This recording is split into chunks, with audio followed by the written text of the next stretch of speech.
Hey, good morning, everybody. So, according to the Big Book of Alcoholics Anonymous, resentment is the number one offender. It says that it destroys more alcoholics than anything else. From it stem all forms of spiritual disease, for we've been not only mentally and physically ill, we have been spiritually sick. If resentments are the number one offender, don't you think we ought to do something about those resentments?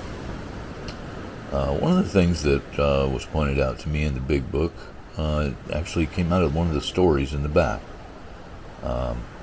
It's almost the very last story. So we're going to dive just a little bit outside of the first 164 pages, all the way to 552. So again, we're in the stories section of the Big Book on page 552. And it says here, if you have a resentment you want to be free of, if you will pray for the person or the thing that you resent, you will be free.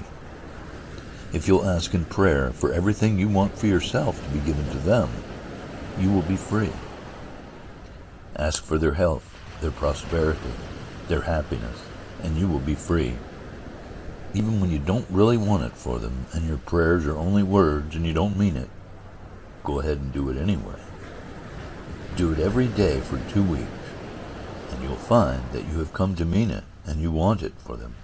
And you'll realize that where you used to feel bitterness and resentment and hatred, you now feel compassionate understanding and love.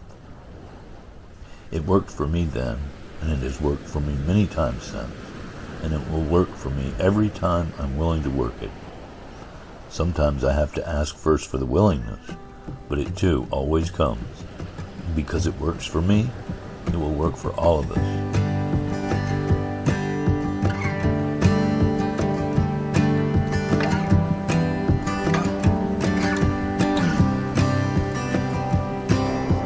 So I looked up the derivation of the word resentment. The word originates from French resenter, re-intensive prefix, and center, to feel.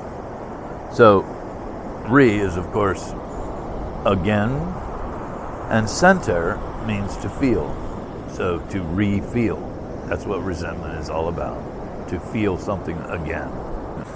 So now that we know what resentment means, and we know what it does to us, we know that it's the number one offender to us alcoholics. Seems to me like maybe we ought to try to get rid of those resentments. In the Big Book of Alcoholics Anonymous, in the fourth step, it talks about putting them down on paper.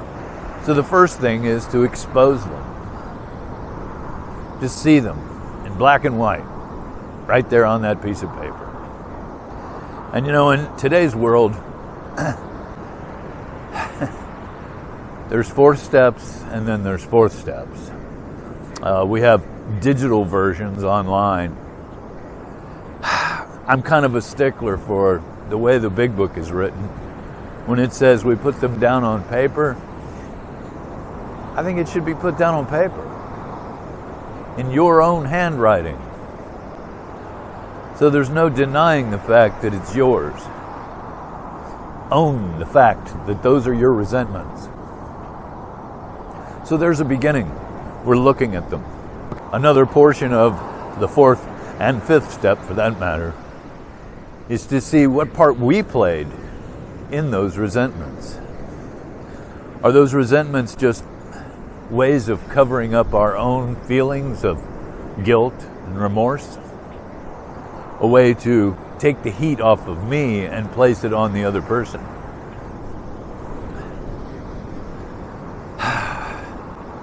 Resentments. They're the number one offender. I can't afford resentments. I need to get rid of them. The resentments are also part of what blocks us off from the sunlight of the Spirit. When our minds are so full of the resentments, the guilt, the shame, the fears that you can do away with through a 4th step. Once you get rid of those, it gives God room to enter into your heart and life in a way that is indeed miraculous.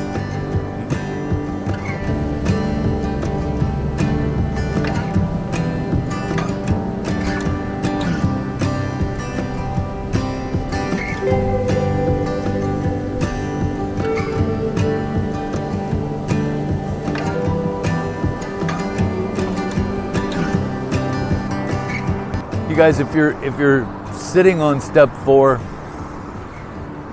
dealing with these resentments and not getting rid of them, I encourage you, please, just make it happen. Just make it happen. Get rid of those resentments, because they're the number one offender, and they also are in the way of allowing God in. There's no room for him. They're taking up all that space. So you guys have a great day, and thanks for your patience with me as I stumble through this online presence. I don't know if I'm doing the right thing or not, but I'm doing it. So I'll see you guys on the next video. Thanks for watching. Bye-bye.